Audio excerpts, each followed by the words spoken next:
ఇప్పుడు మనం ఒక ముఖ్యమైన ప్రశ్నకి సమాధానం తెలుసుకుందాం. ఇది ఒక ఎథికల్ హ్యాకర్ ఎక్స్పీరియన్స్. హ్యాకింగ్పై ఆసక్తి ఉండి హ్యాకింగ్ నేర్చుకోవాలనే వ్యక్తులకు ఈ హ్యాకర్ యొక్క ఎక్స్పీరియన్స్ మీకు ఉపయోగపడుతుంది అని మీతో పంచుకుంటున్నాను. ఇక విషయాన్ని ఆ హ్యాకర్ మాటల్లోనే విందాం. హ్యాకింగ్పై ఆసక్తి ఉన్న వారి మనసులో మెదిలే మొదటిగా ప్రశ్న ఏంటంటే, ఎథికల్ హ్యాకర్ ఎలా అవ్వాలి? అసలు ఎక్కడి నుండి మొదలు పెట్టాలి? ఏ కోర్సులు నేర్చుకోవాలి? ఎటువంటి ప్రోగ్రామింగ్ లాంగ్వేజెస్ మనకు రావాలి? ఇలా చాలామంది ఇంటర్నెట్లో వెతికి తల బద్దలు కొట్టుకుంటుంటారు. ముఖ్యంగా ఈ వీడియో వారి కోసమే పెట్టడం జరిగింది. అసలు నిజానికి హ్యాకింగ్ నేర్చుకోవడానికి ఒక పద్ధతి అంటూ ఉందా? నా అనుభవంతో నేను చెప్పేది ఏంటి అంటే, నిజానికి అటువంటి పద్ధతి అంటూ ఏమీ లేదు అనే చెప్పాలి. ఈ ప్రశ్నకి సమాధానం మీరు ఎంత ప్రొఫెషనల్ హ్యాకర్ని అడిగినా వాళ్ళు మీకు చెప్పే జవాబు ఇదే.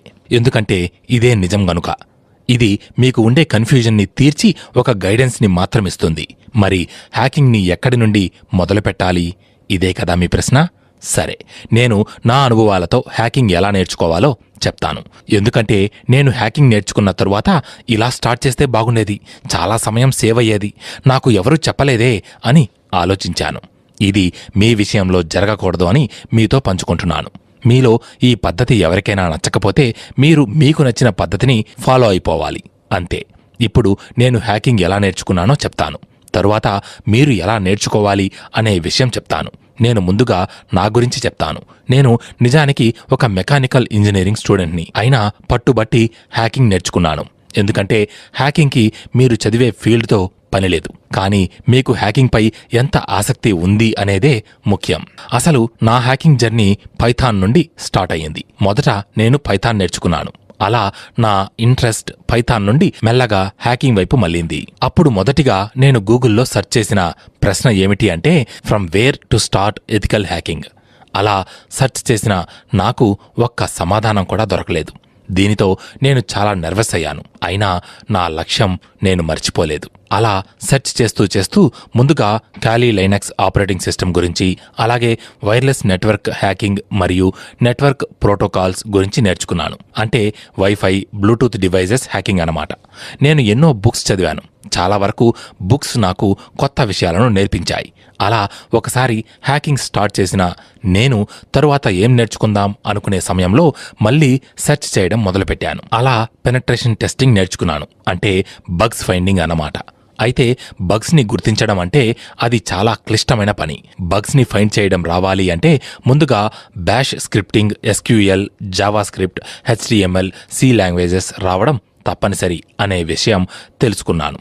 దీనితో నేను వాటిని నేర్చుకోవడం మొదలుపెట్టాను. నిజానికి మనకి ఈ లాంగ్వేజెస్లో కొంచెం టచ్ ఉంటే చాలు. అలాగే ఇంటర్నెట్ ప్రోటోకాల్స్ గురించి మరియు వెబ్ అప్లికేషన్స్లో ఉండే వల్నరబిలిటీస్ గురించి తెలుసుకున్నాను. తరువాత ముఖ్యమైన చాలా టూల్స్ గురించి తెలుసుకున్నాను. ఇలా నేర్చుకుంటూనే ఉన్నాను. ఇప్పుడు మీరు ఎక్కడి నుండి మొదలు పెట్టాలి అనే విషయం గురించి తెలుసుకుందాం. మీరు ఎథికల్ హ్యాకర్ అవ్వాలి అంటే ముందుగా మీరు నేను ఇంతకుముందు చెప్పిన విధంగా ప్రోగ్రామింగ్ లాంగ్వేజెస్ని నేర్చుకోవాలి. మీరు లైనక్స్ ఆపరేటింగ్ సిస్టమ్ గురించి ఎంత తెలుసుకుంటే అంత మంచిది. హ్యాకింగ్కి సంబంధించిన బుక్స్ని, ఆన్లైన్లో దొరికే ఆర్టికల్స్ని చదవడం అలవాటు చేసుకుంటే మంచిది. తర్వాత ఇంటర్నెట్ ప్రోటోకాల్స్, నెట్వర్క్ ప్రోటోకాల్స్ గురించి తెలుసుకోవాలి. అలాగే వైర్లెస్ హ్యాకింగ్ తెలుసుకుని నేర్చుకోవాలి. తరువాత పెనట్రేషన్ టెస్టింగ్ మరియు హ్యాకింగ్కి వాడే టూల్స్ గురించి తెలుసుకోవాలి. వెబ్ యాప్లో ఉండే వల్నరబిలిటీస్ గురించి ఎంత తెలుసుకుంటే అంత మంచిది.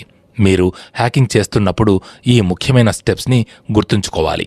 హ్యాకింగ్లో మొదటి స్టెప్ రికానిసెన్స్. ఇది చాలా ముఖ్యమైన స్టెప్. ఇందులో మనం ఇన్ఫర్మేషన్ని గ్యాదర్ చేస్తాం. ఉదాహరణకి ఒక వ్యక్తి యొక్క వైఫైని హ్యాక్ చేయాలి అనుకుంటే అతని యొక్క ఇన్ఫర్మేషన్ని గ్యాదర్ చేయాలి. అలా గ్యాదర్ చేసిన ఇన్ఫర్మేషన్ని ఆధారంగా చేసుకుని విక్టిమ్ని మనం హ్యాక్ చేయడం. ఇందులో 2 పద్ధతులు ఉంటాయి. ఒకటి యాక్టివ్ రీకనిసెన్స్, 2 ప్యాసివ్ రీకనిసెన్స్. యాక్టివ్ రీకనిసెన్స్లో ఇన్ఫర్మేషన్ని డైరెక్ట్గా కలెక్ట్ చేస్తాం. అంటే వాళ్లతో ఉండే వాళ్లకు తెలియకుండా ఇన్ఫర్మేషన్ కలెక్ట్ చేస్తాం. ప్యాసివ్ రీకనిసెన్స్ అంటే వాళ్ళ సోషల్ మీడియా నుండి మరియు ఇతర టూల్స్ నుండి ఇన్ఫర్మేషన్ని కలెక్ట్ చేయడం. ఇక రెండవ స్టెప్ వెపనిషింగ్. ఇందులో మనం కావలసిన టూల్స్ని, కోడ్స్ని సిద్ధం చేసి పెట్టుకుంటాం. ఇక మూడోది డెలివరీ. డెలివరీ అంటే మనం చేసిన కోడ్ లేదా మెలేషియస్ కోడ్ని మన విక్టిమ్కి డెలివరీ చేస్తాం. 4వది ఎక్స్ప్లాయిట్. మనం విక్టిమ్ కి పంపించిన కోడ్ ని మనం ఎక్స్ప్లాయిట్ ద్వారా ఎలా రియాక్ట్ అవుతూ ఉంది అనే విషయాలు తెలుసుకుంటాం. 5వది ఇన్స్టాలింగ్. ఇక్కడ మనకు కావలసిన ట్రోజన్ లేదా వైరస్ ని ఇన్స్టాల్ చేయడం లాంటివి చేస్తాం. 6వది కమాండ్ అండ్ కంట్రోల్. ఇందులో డిఫరెంట్ కమాండ్స్ తో ఆ సిస్టమ్ ని ఎలా వర్క్ అవుతోంది అనేది చూస్తాం.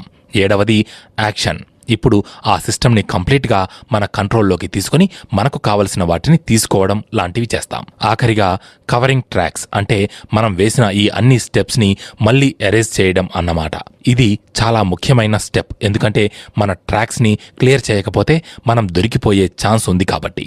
సో మన ట్రాక్స్ని ఎరేజ్ చేయడం మర్చిపోకూడదు. ఇక హ్యాకర్ అవ్వాలి అంటే ముఖ్యంగా ఇంటర్నెట్లో మనం అనానిమస్గా ఉండాలి. అసలు అనానిమస్గా ఉండాల్సిన అవసరం ఎందుకు అంటే మన ప్రైవసీని మనం కాపాడుకోవడం కోసం. ఇలా మన ప్రైవసీని మనం కాపాడుకోకపోతే మన పర్సనల్ థింగ్స్ వేరే ఏ హ్యాకర్ అయినా తెలుసుకోవచ్చు. వాటి ద్వారా మన బలాలు బలహీనతలు ఎదుటి వ్యక్తి ముందుగానే తెలుసుకోగలడు.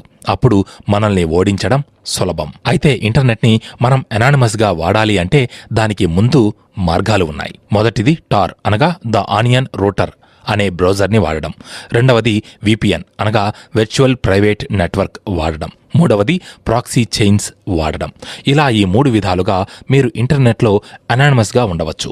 ఇవి వాడడం వలన మీరు ఎక్కడి నుండి ఇంటర్నెట్ని ఉపయోగిస్తున్నారో ఎవ్వరూ తెలుసుకోలేరు. ఇవి నా జీవితంలో జరిగిన కొన్ని సంఘటనలను ఉదాహరణగా తీసుకుని మీతో పంచుకోవడం జరిగింది. చూశారు కదా, ఒక ఎథికల్ హ్యాకర్ అవ్వాలి అనుకునే వారికి ఇది చాలా మంచి ఇన్ఫర్మేషన్. ఈ ఇన్ఫర్మేషన్ని మీకు ఉపయోగపడుతుందని ఆశిస్తూ, ఏది ఏమైనా ఎథికల్ హ్యాకర్ అంటే మంచి కోసం హ్యాకింగ్కి పాల్పడేవాడే గాని స్వార్థ చింతనతో అయితే కాదు. మళ్ళీ వచ్చే వీడియోలో కలుద్దాం.